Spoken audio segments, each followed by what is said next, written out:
ഇത് സാധാരണ എന്ന് പറയാൻ പറ്റില്ല, കുറച്ച് റെയർലി കാണുന്ന ഒരു അസുഖമാണ് സ്കോളിയോസിസ് എന്ന് പറയും.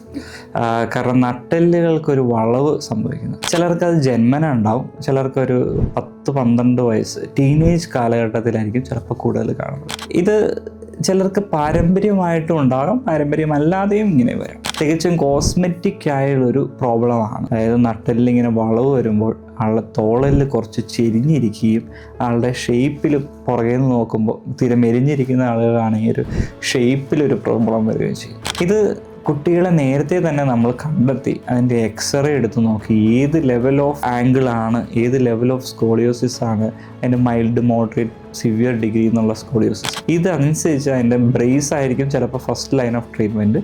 അത് കൂടുതലായിട്ട് വരികയാണെങ്കിൽ സർജിക്കൽ കറക്ഷൻ വരെ ചെയ്ത് ആ നട്ടെല്ലിൻ്റെ വളവുകൾ നിവർത്താൻ. കുറച്ച് കോംപ്ലക്സ് സർജിക്കലാണ്, എന്നാലും ലൈഫ് ലോങ് അതുകൊണ്ടുള്ള ബെനിഫിറ്റ്. കാരണം ഒരു ഏജ് കഴിഞ്ഞാൽ നമുക്കത് ചികിത്സിച്ചാലും അത്ര കൃത്യമായി ശരിയാക്കാൻ പറ്റുകയില്ല. കാരണം ആ ബോണിൻ്റെ ഫോർമേഷൻ്റെ ഒക്കെ ഏജ് കഴിഞ്ഞ് കഴിഞ്ഞാൽ പിന്നെ അത് ട്രീറ്റ് ചെയ്താലും ശരിയാവണമെന്നില്ല. അപ്പം കൂടുതൽ ഇതൊരു കോസ്മെറ്റിക്കാണ്.